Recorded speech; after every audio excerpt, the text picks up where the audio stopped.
Hey, how's it going, everybody? This is my fourth or fifth interview of this week. So this is number 11, and I talked to Curtis Bailey, and I can't tell you, it was just an awesome, awesome conversation, and it was it was different on different topics than usual because Curtis is more on the sales side and the training side, and it was less technical with Facebook ads and leads, but it was just such an awesome conversation, and I'm excited for you all to watch it because I think it was just a really great chat. So I won't take any more of your time. Let's get into it. Solar Growth number 11 with Curtis Bailey.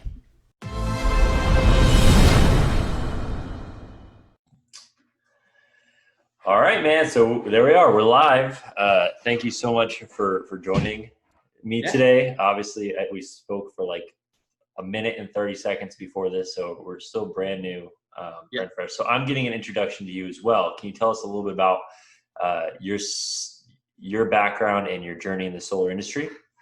Yeah, I'd love to. First, I want to say, hey, nice American flag hat, Kyle. We woke up on the same side today, man. Hey, man. 4th of July. 4th of July. So my background, I'll just be really brief. I come from Pennsylvania, which was coal mining country, Western Pennsylvania. So my family's been in industry of the energy industry for like 4 generations now, man. But most of them were doing fossil fuel. So, naturally growing up in that environment, you really get pushed out of that environment towards the end. Like when I was younger, all of my family was like, go get an education. So I thought, hey, what's the coolest thing that I could do? And I thought it would be a teacher so I could get summers off, man, honestly. And I was a young man. So I'm a certified kindergarten through 8th grade teacher. And I've taught in the public classrooms. I've always been interested in energy, but I love the solar industry. So I jumped into the solar industry in 2015, the beginning of 2015. I started selling solar. There was no training for me. It was just like, go sell solar. So what I did, I took my original teaching, like the way I taught, like how I would teach a 2nd grader how to learn math, applied it back to myself. And I'm like, okay, like what objections am I coming up with? Like, what are these homeowners really asking? How do I listen? And I just applied like all of the teaching theory that I learned so I could teach others to myself, and learned how to sell solar pretty much like solo, man. Yeah. I did have some really good sales training from some real estate agents and timeshare agents. Like I know timeshare is like saying the word shark if you're at the ocean, but timeshare salespeople really operate from the good ones, operate on a question-based sale, like an emotional sale. So I incorporated that into my solar training for myself, sold solar for a couple years. Then I became a manager. So I managed like over the course of my managing solar reps and training them. Most of it was just training them how to do this. Probably trained like 50 or 60 people while I was employed with a different solar company. And then last year I started just writing down my training program and put it together. It's called the Solar Sales Blueprint. We've given a ton of information away for free. So if anybody logs on to the Solar Sales Blueprint Facebook page, there's a ton of giveaways on there. And all it is just trial and error and condensed and sped up so that others don't have to go through that same trial and error, and apply, just apply. So That's funny. So did you receive more headaches when you were teaching 2nd graders or when you were teaching new sales reps? Oh man, that's a loaded question, Kyle. At the risk of offending some people, some adults. All right, so everyone listening, just to let you know that that translates to solar reps are more difficult than 2nd graders. Yeah, but I will make you say it. So I'll put the words in your mouth, and you can just. Hey, thanks for the free pass. We can just pretend like I moved on. So okay, that's super interesting that you had a teaching background. Yeah, and now you're teaching in the solar industry, and I also love that your family is in the old energy world, and you're Yeah. kind of keeping up with traditions but moving it in a more modern place. So that's really cool. So tell, like, what was what was it that made you think that something like the solar sales blueprint was needed? From training all of the reps that were incoming for the company I used to work with here in Colorado, instead of like trying to train each individual one on one, I saw that just in a little micro economy of my own reps, which dictated my income, that if I condensed the training and made it a process, just like teaching math to a second grader or teaching science with an eighth grader, if I could do the same thing for my own sales reps, then it would relieve a lot of their pressure and almost guarantee their success if they would just apply. If they were trainable and they would apply what we had already figured out worked, by trial and error. And I basically started to do that with the reps that I had under my wings, and I watched them start to succeed, and then take ownership of that training and really advance. So the reason why I put together the solar sales blueprint, it's twofold. If I can just say the two big reasons why I did it, man. At my core, I am a teacher. That's my being. I just love to see the light bulb go off with people whenever they learn something new or solve a problem and then internalize it and do it over and over and make it their own, right? That's number one, why I built it. Number two, across the industry, I saw a bunch of people that were passionate about new energy, because I believe that solar is the way to go. Solar and wind are the way to go in the future. We have to, as a human race, we get to do that, and we get to do that now. And what I saw was all of these reps, like new reps, struggling with the same things that I struggled with when I was new. And I was like, man, if I could just help them speed this up, like their learning curve up, there would be more solar panels installed in the US. So it was like all for a bigger picture, It's all Yeah. for something bigger, man. So Well, it's about. I mean, this is a common theme whenever we read any book, and it's like, it's not. If you focus only on the monetary goals, then you're not going to find happiness, and you're not really going to find the solutions that make an impact. But the people that, like Elon Musk is probably the best example. yeah, Elon Musk has, I don't think the guy even cares about being rich. He really just, he thinks that he picked two of the biggest battles possible to try to take on and yeah, save the human race. And in doing that, and by addressing the need and by being innovative, he became rich, but that wasn't really his reason for doing it. yeah. I agree. That was well put. Yes. Yeah. What have you seen change in like the last 4 months with the world going crazy? Because obviously we're moving more to a virtual world, and for the solar sales rep, I think there's a lot of differences virtual than actually going and knocking on someone's door and sitting down in their home. Yeah. So what kind of stuff have you seen, and what kind of advice have you given to the people that look to you for advice? So that's a great question, man. Thank you for asking that. What I would say is this: the last 4 months has just been chaotic for a lot of people. And, being quarantined, we've seen the change go from meeting somebody at the kitchen table to meeting on Zoom calls, meeting on Google chats, phone calls, just being more remote. And quite honestly, like the sales reps that I was managing last year, we were flipping to remote, at least remote introductory conversations with our homeowners, because Colorado is pretty big, man. We cover the whole Front Range. We covered everywhere. So, to go from Pueblo to Fort Collins, you're talking 4 hours. So we've started to do like one part of our solar presentation as a remote presentation.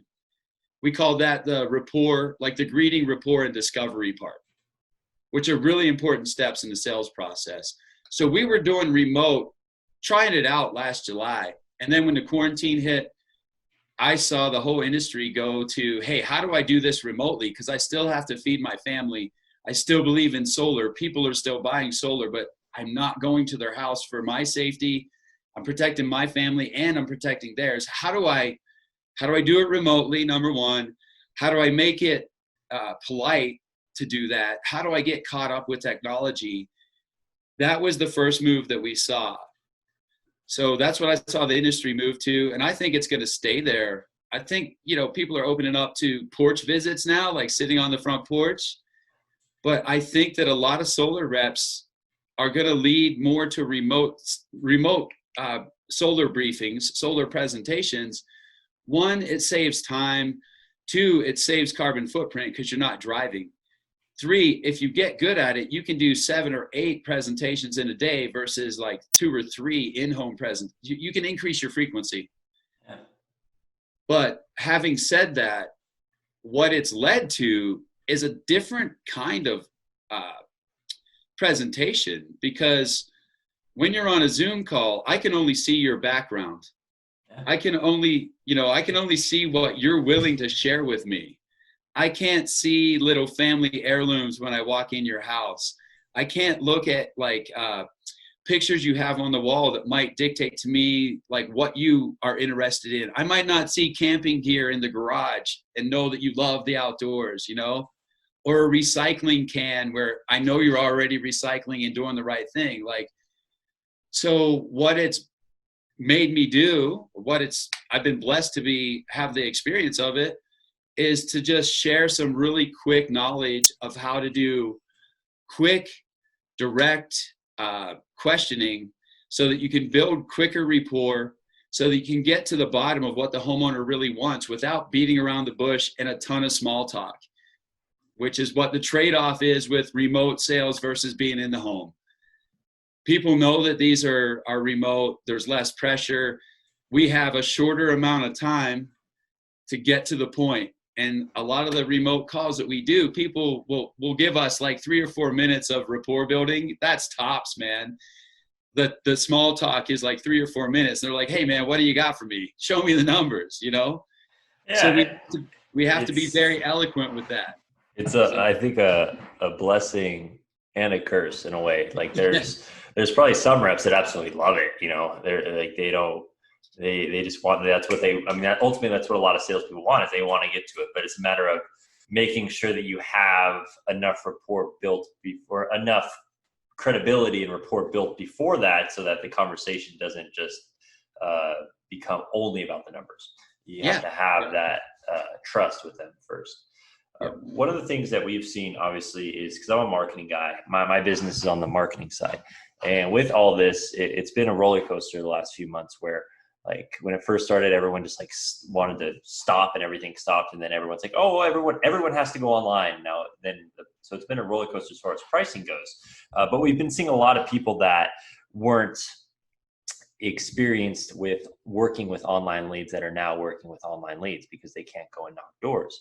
Yeah. What kind of training or resources or advice do you give to somebody that is working with online leads, and what is your kind of philosophy and mindset when it comes to setting appointments? Do you have reps set their own appointments? Do you guys work with somebody who sets their own? Like, can you give me a little bit of feedback about your opinions on those things? Yeah, there's two answers right there. Number one, the reps that I'm training that are taking preset appointments, like from marketing companies like you, I really encourage them. The advice I would give them is have really great communication between the setup, the company, the human that's setting that appointment, and the handoff.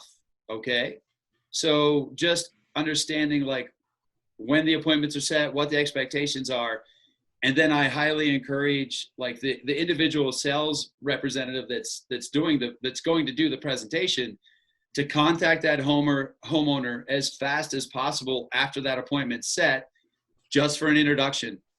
I'm not trying to do the pitch right then. I'm just saying, hey, I'm going to be the person that puts all this information together to see if solar works for you or doesn't work for you. You just spoke with this representative. They ask you these questions. I look forward to our meeting. Make sure you know how to use Zoom, like all the little technical stuff, Yeah. it's like just like checking in at a doctor's office, like, just making sure we have all this set up for when you show up, right? Yeah. If they are like, don't have contact with the lead company and know how you're setting the lead or where that lead's coming from, because that's super helpful information. I encourage them to still reach out to those homeowners as quickly as possible, politely as possible, and relieve the pressure. Hey, I'm going to go over your numbers for you to see if it works for you or not for you. And it's going to be quick calls. I'm going to answer all your questions. A lot of the remote calls, Kyle, the homeowner, if it's a couple, the one that's interested in solar is on the call and the other one is absent. We call that a one-legger in our neck of the woods, man. But I love that. Instead of fighting against that, what we've discovered, over the last year is embrace it. So if the person on the Zoom call or on the remote phone call with you is the one, it's the only one of the two on the call, embrace that and use it. Go with it. Because that person's probably the one that wants solar, and the one that's missing might want it or might have some questions. So what we do is break our call. We go as far as we can on every remote call, and we teach that technique. But if we have to, we can revert to another 15-minute, 20-minute, 30-minute call a day or two later, and then have that homeowner that's interested with us, that's interested in solar, get a list of questions that their spouse has. And we highly encourage having your spouse available for 15 minutes. Like today's Thursday. If this was just you interested in solar, I'd say, hey, is your spouse available Saturday morning? Let's do another 15-minute call. If she doesn't like me, she can hang up. I'm not in your house. So it's really broken our sales presentation. Instead of being like a 2.5-hour run through at a home, buy it or don't buy it, into like 2 or 3 calls, less pressure, quicker. You can do more frequency of it, and it's lower pressure. So hope that answered your question, man. I kind of went off on a tangent there, but No, I the mean, appointments that leads to all of that. There's a lot there to unpack. And yeah. I think one of the most important things that you touched on that not enough people are doing in the virtual world is that touch before the actual appointment. Yeah. And the reason that that's super important is because, like we said, it's harder to build rapport. So I think even with in-home appointments, it's not recommended to just like have the salesperson show up without having that salesperson talk to them yet. Yep. But it's much easier for that salesperson once they get in the door to kind of do all that stuff that you were talking about that allows them to build that rapport rather quickly. And you don't really have that in the virtual world. So I think that touch of having the warm handoff in the appointment setter, number one, the appointment setter needs to be the hype man. They need to be hyping up this person, talking about how great this person is. You have to try to get them excited. And then you have to have the easy touch, which is kind of like, hey, look, like I'm so excited that you're interested. Here's the information that you need. This is the time that we have set aside. If you have any questions before then, here's my direct number. Let me know, blah, blah, blah. And I think that's super important because it just kind of lessens the stress of the situation, because people don't like appointments with people. I mean, people don't like appointments. They don't like someone coming to their house. They don't really like a virtual meeting, and even more so, they don't like someone that they haven't talked to before. So being able to get that kind of familiarity with them, it is huge. Can I expand on that just a touch? I'll be super short. Oh no, take your time, man, as much as you want. Whenever an appointment drops into a calendar event and you reach out and make that introduction and you're just trying to like set up like, hey, this is who I am. This is what we're going to go over, and relieve the pressure. Hey, we're just going to go over this and see if it is for you or not for you. On that 15-minute call, here's my contact information in case we have to change that, What we do is have a sequence of emails go out. So in that first call, we're like, hey, I just want to verify we have the right email.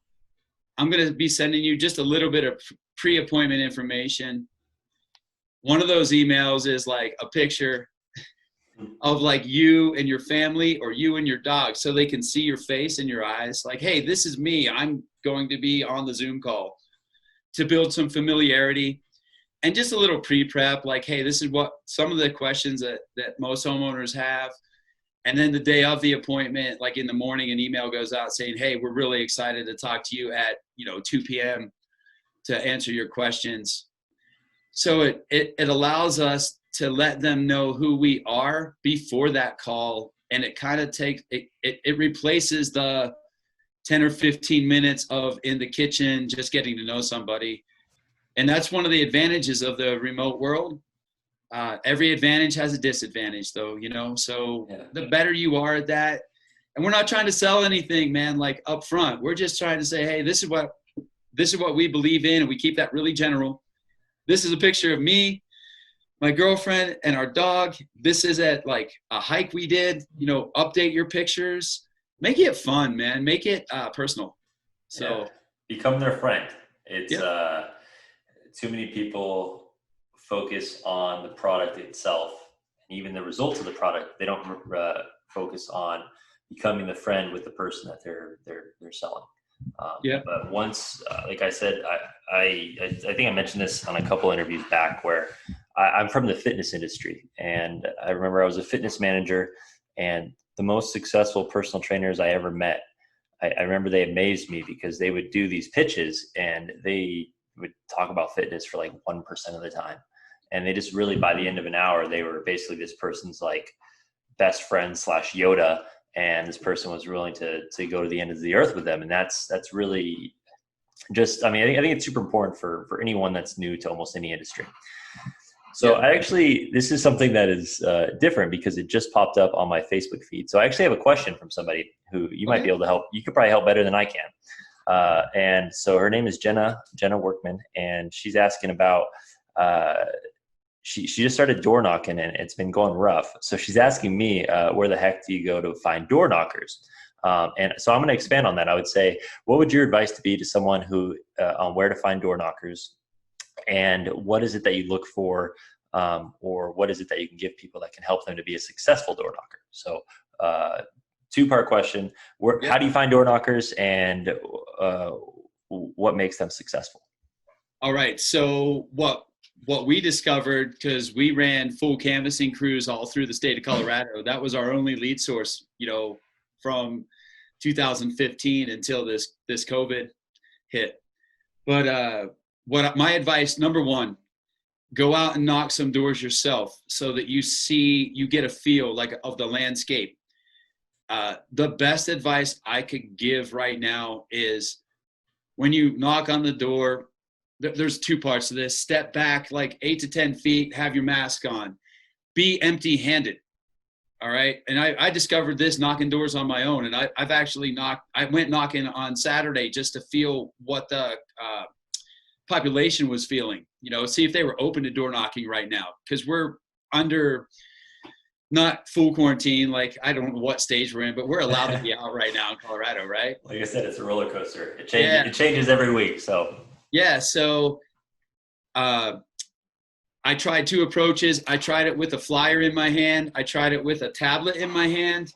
And then I tried empty-handed. All right.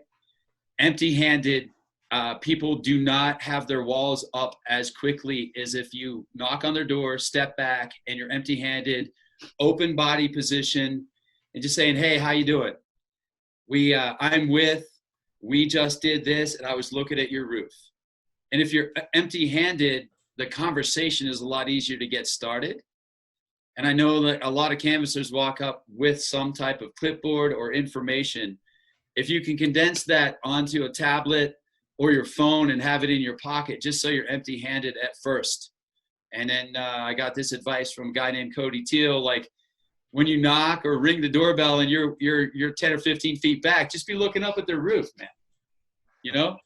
Just be examining their roof and say, hey, did you ever take a look at this? But that's the beginning. Like, knock some doors yourself, hit like 100 doors. In those 100 doors, just be aware of what you're running into, the objections you run into, or the conversation starters, number one. Number two, to answer the second part of that question, how I found like incredible canvassers is the lawn care and landscape industry. I know a lot of solar companies or solar reps out there look at like security, the people that go door to door selling alarms, and that's a great industry too. But those guys already know about solar. They're already like feeding into solar. I truly believe like an untapped market is the landscape and lawn care industry. Those guys, dude, for them to make any money at all, they got to get like 10 or 15 appointments a day. And they're marathon runners. They're not sprinters, man. They are out for the whole day. They're usually like younger, more energetic. And I just hired 2 of them last week for our company, our new company here in Colorado. Once you find one of them, I would spend my time finding somebody like that. Find one. Don't try to find 15. You find one. And after the interview, after we got the paperwork done for the new hire, before this new hire left, his name's Nick, he's like, hey, I have a bunch of friends that are doing lawn care right now that would love to jump into solar. I was like, hey man, let's get all their names and emails collected. Let's have a meeting. So just finding one person that will do that will lead you to many. That's the first way to do it. The second way to do it, and I'm speaking from a teacher's point of view. I've actually hired teachers for a summer job for canvassing for solar, saying, hey, you want a summertime gig? When you go back to school, you can go back to school full time. When you go back to teaching, if you want to work weekends, you can just work at your own pace. And the teachers, the teaching community, sadly, in the state of the affairs that we're in right now, they did a lot of remote classroom work. And they're really underpaid, man. I don't want to make this a soapbox thing, but a lot of young teachers especially are looking for ways to pay off their loans faster. They're not making a boatload of money. They're easily, like, they know about learning. So they're open to new ideas. They're trainable. And you got the rest of the summer and then weekend gigs for them. Those are the 2 points of advice that I would give. I hope that helps. Yeah, I think it helps a lot. So let me ask you, what would your thoughts be about pest control? And so the reason I asked that is because I had someone who came to my door a couple weeks back, and they were trying to sell me pest control. And I remember, so quick thing is what you were mentioning about the clipboard and the iPad and having it in your hand and looking like a salesman. And so just so people understand what you're saying is, like, me and my wife, we saw this person walking down the street and we're like, oh no, there's a salesman in the neighborhood. Yeah. So they know that you're a salesman like possibly 10 minutes before you even come to the door.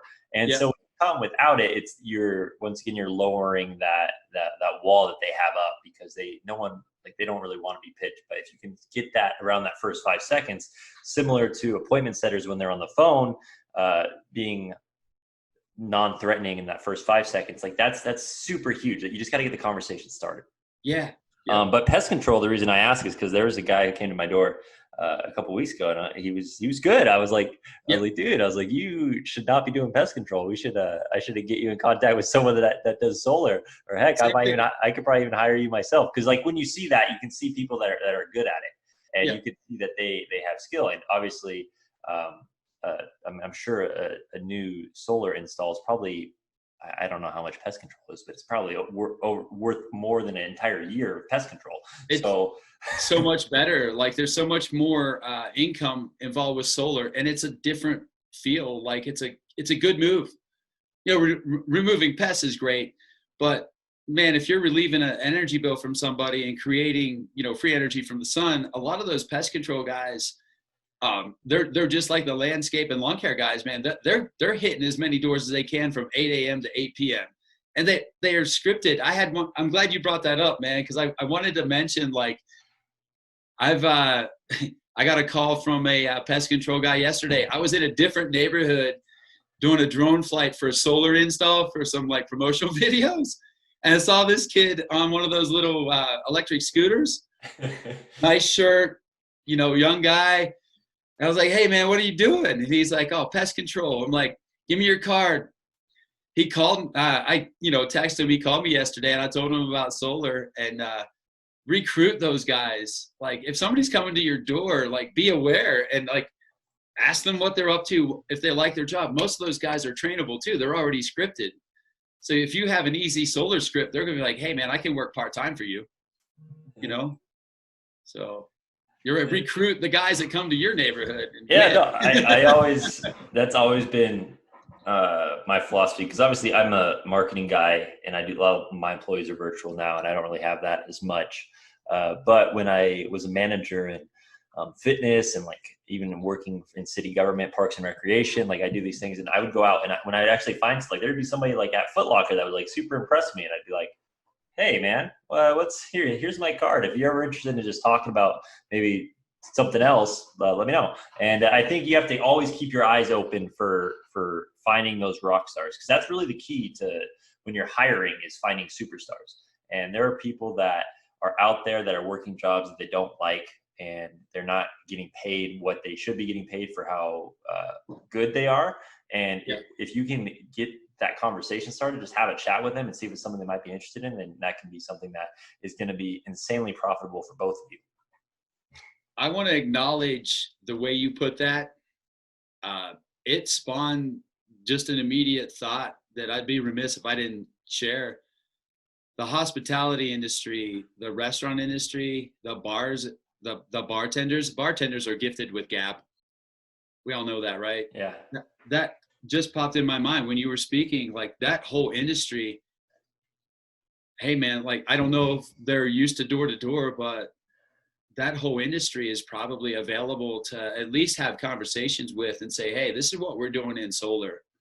And if your bar is shut down or your restaurant is semi-closed or the business is slow and you need the cash, would you be open to this idea?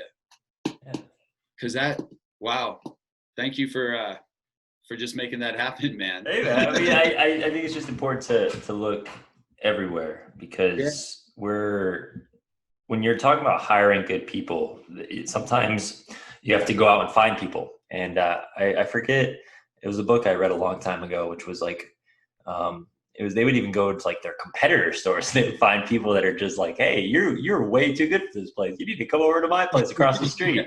And I don't necessarily know if you have to be that far, but it's when we're talking about an industry that like solar, it's an industry that values hard work. And if you find someone that it has an extremely great work ethic and they're able to just communicate, then there's a lot of potential there. And obviously we're like you mentioned earlier, our goal in this industry is there's a lot bigger impact. I mean, obviously, yeah, it's great. The money's awesome, but we're looking to hopefully help as many people as possible go solar, to help our planet as much as possible and to do our part and also have some fun with it. So I just think it's important. Hiring philosophy is always keep your mind open. And yeah, I mean, that's great. So anyone that's watching this, if you're looking for door knockers, huge, find the best the most popular bartender in town, ask around, say, hey, would you be interested in this? Because they could probably, if they can book, they could probably get a few hours work. They could probably make just as much as they do bartending. And for sure.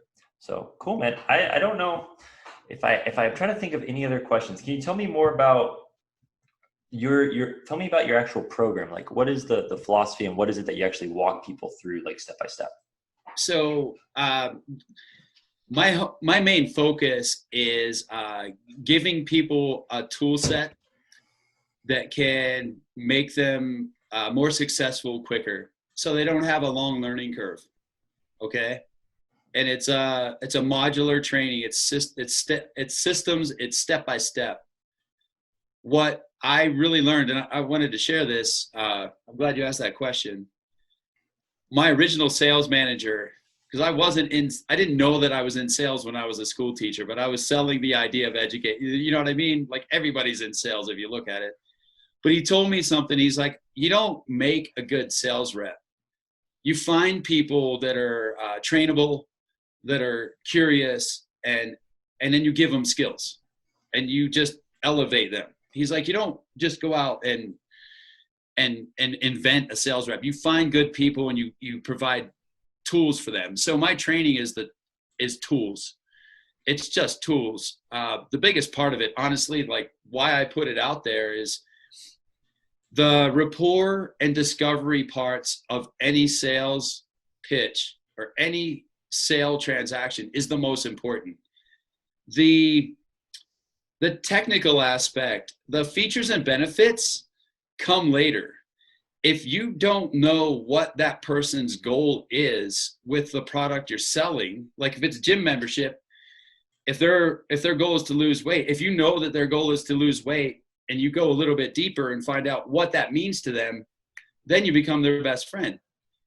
I've seen a lot of, I'm going to speak specifically for the solar industry, like a lot of the solar industry just gets that design, they get the appointment, they get that design, and they lean really heavy on the features and benefits of solar without ever discovering why that homeowner is actually looking at solar in the first place, what outcome that homeowner wants, what their long-term goal is, how they feel as a person before they go into their pitch.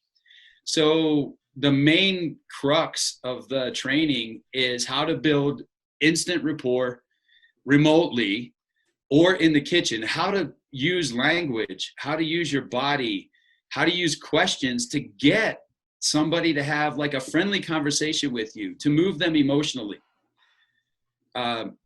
The second, after you do the greeting and rapport, the biggest part, like the sale is made or not made, or the information for the sale to be made or not made is in your discovery section. So in my training, I use neuro-linguistic persuasion, NLP training, 3 questions, Kyle. And these 3 questions, if people use them and practice them first in the mirror or with your dog or with your girlfriend or with your friends or your family, so they're natural, you will get deeper understanding of your clients. While you're getting deeper understanding, your client looks at you through Zoom or over the phone and they're like, this guy's really listening, or this woman is really listening to me. I like them. So you build rapport with it. And what it does, it cuts out a lot of the fat, and it gets to the subconscious brain, and it allows them an avenue, or it gives them room to speak their mind. And it's very simple. The first question is, hey, Kyle, what specifically about solar is important to you? Like, that's how easy it is. Those words are put in a certain order. The second, whatever they answer, you repeat it, you paraphrase it, repeat it, you compliment it, and then you ask the second question, which is, tell me more about that. And you touch your ear, and you wait, and they'll go deeper. You repeat, compliment, and then the third question, very simple, is how does answer B and answer A benefit you personally?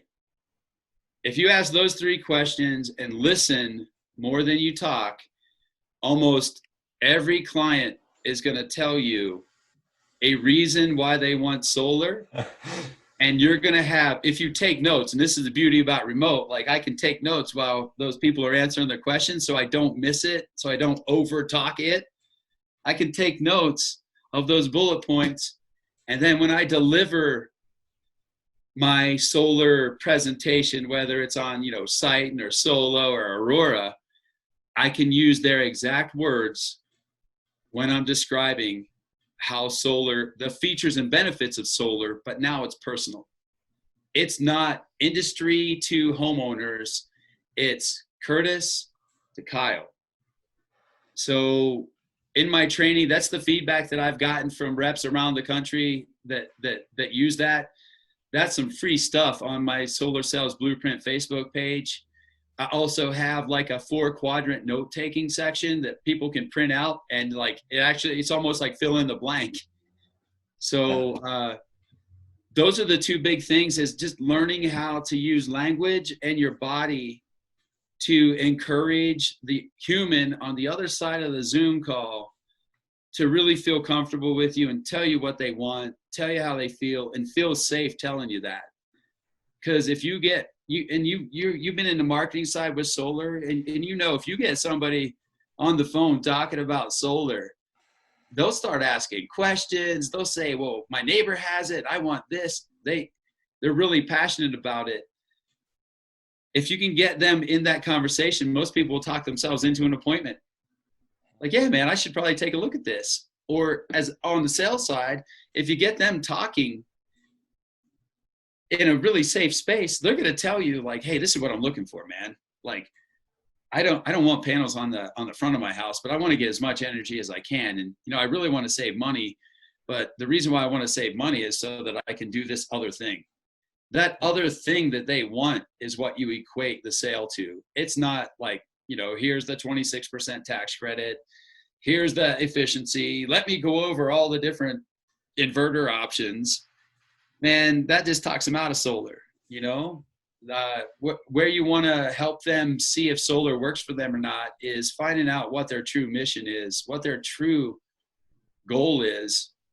And it's very simple with neurolinguistic questions and a little bit of body language, you know? And that's all available for free, man. Like when I released that on March 14th, man, I just threw out some free stuff to a couple of the pages I'm on, like the solar community. And then I sent it all out. And then March 17th, the quarantine hit. Well, March 18th, it hit. And then everybody started hitting me up for more. So I just started like pitching it out there. I'm like, just go use it, man. Like, we got to keep solar going, man. Like we have to get reliant on the sun. So the modular training is very simple to follow. It's very fun, man. And when you get good at it, I'll wrap up with this. I'll hand the floor back over to you, man. I apologize. You just caught me in I'm passionate about this. When you get really good at those 3 questions, Kyle, it is so fun to talk to your spouse, to talk to your friends, to talk to your family in that language. And what you discover from your sisters and brothers and spouse and what, you know, your friends, like they'll look at you and say, darn, man, you're a really good listener. Hey, can I share this with you too? You'll see it. Like, and it's just a formula. It's nothing special. It's not magic. It takes practice, and just apply it. And you'll get so many answers from people. It'll build better relationships, man. So. Yeah, listening is so important.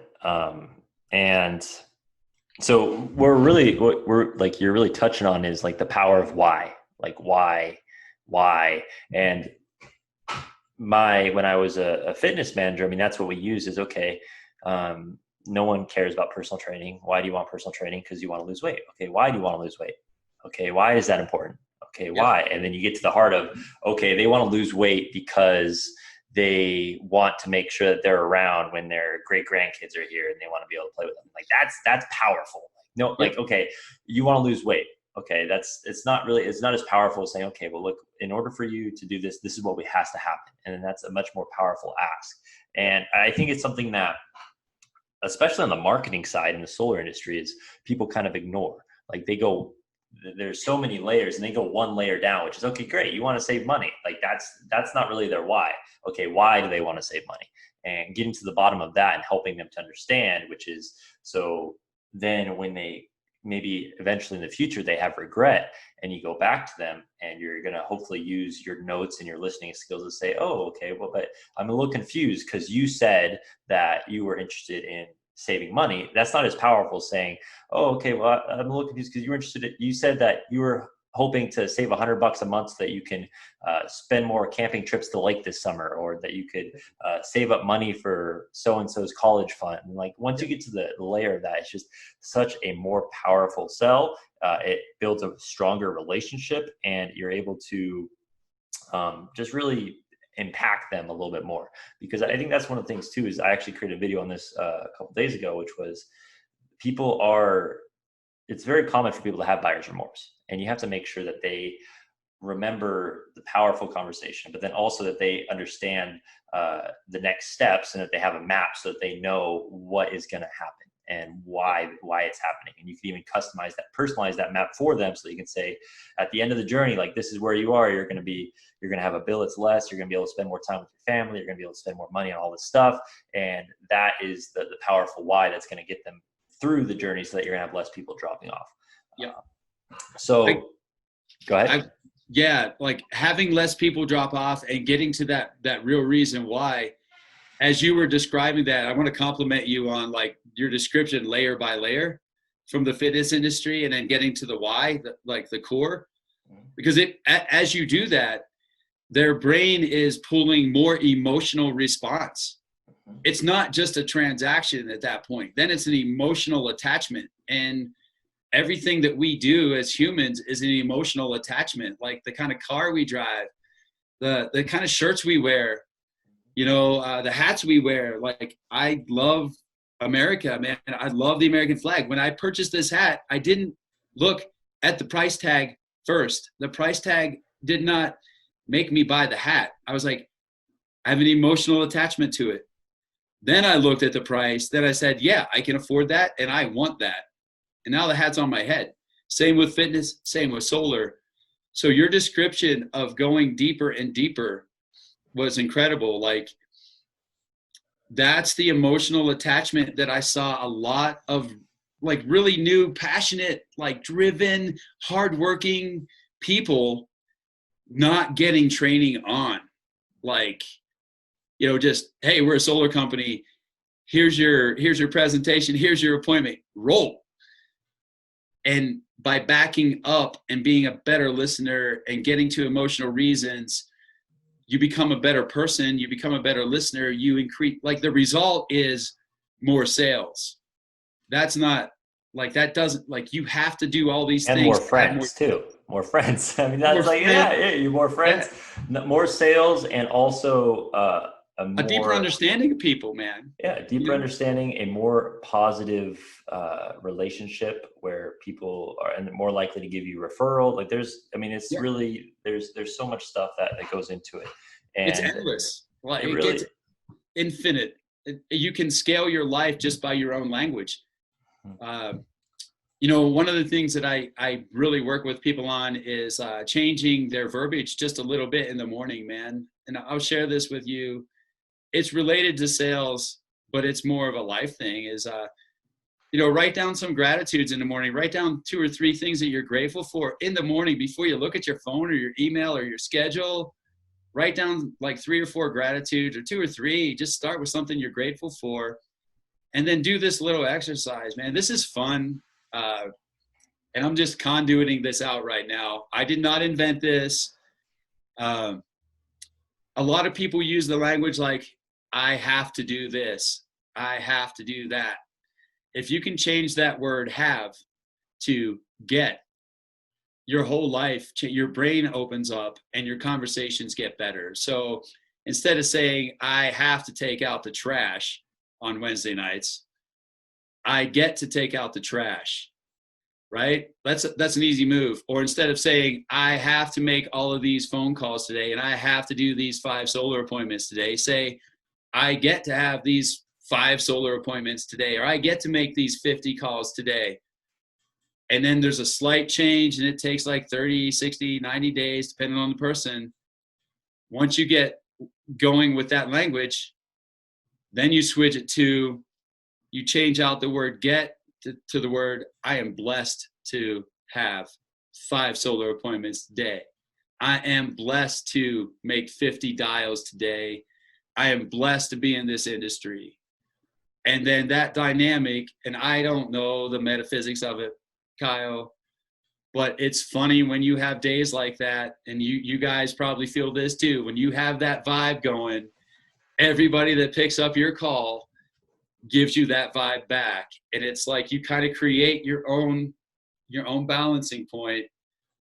If you have to do something, it's hard. If you want to do something, it gets easier. If you get to do it, it's fun. And if you're blessed to do it, you do it all the time. Like, that's just a little philosophy I wanted to share, man. So I love that, man. And I'm similar. I practice gratitude daily, write down a few things. And even just think about, like just spending 5 minutes just thinking about different things that we were grateful for. Another thing you mentioned, the phone outside of your bed. Like what I've started doing this week is I've actually left my phone in my office, and I leave my phone in here and I go to bed. And it's great. Except, I mean, I shouldn't say it because I do have a Kindle, and but my Kindle is, once again, it's I only use it for audiobooks and reading and the things that I basically approved of, and so no social media or anything like that. And yeah, man, I think we could have a whole other podcast sometime soon about self-development and building yourself up for success. And I look forward to it. I'll have to invite you back on sometime. Yeah. Curtis, thank you so much for taking the time to chat today. For Man. anyone that's listening or watching this that would want to reach out to you, what is the best way for them to get in contact with you? They can just go on to our public Facebook page called Solar Sales Blueprint. It's on Facebook. You could just send an email to info, or actually just do support at solarsalesblueprint.com. We'll get back to you. I have a couple assistants that jumped on board with me that are just super passionate, energetic people, because we got overwhelmed in April and May with like the feedback and the results. So we're geared up to help as many people as we can. And if nothing else, man, just send me a Facebook DM. On Facebook, I'm Curtis Bailey. There's a picture of me and my grandmother. Just however you can get in touch with us, man, we'll help you out. And Kyle, I really appreciate the forum that you've created and your energy and what you're doing for the industry, all of us, man. I want to acknowledge you for just stepping across some lines that might have been uncomfortable in the beginning, and you're doing a great job, man. So continue your hard work. Awesome, Curtis. Thank you so much. Like I said, I appreciate the opportunity to talk to people like you, and so that I myself can learn, but I know that other people that watch this are going to learn as well. So your content's fire, man. I've been watching it. Your content is fire. Hey, man, I appreciate that. It's a shame that when you have such an awesome industry and it attracts a lot of non-awesome people that are looking for that quick buck. They don't care about relationships. They don't even care about their reputation. And my only goal is to provide people with information and access to people that are trustworthy. So thank you for your time. I hope that you have an awesome 4th of July, and we'll talk again soon. All right. Thanks, Kyle. Have a good one.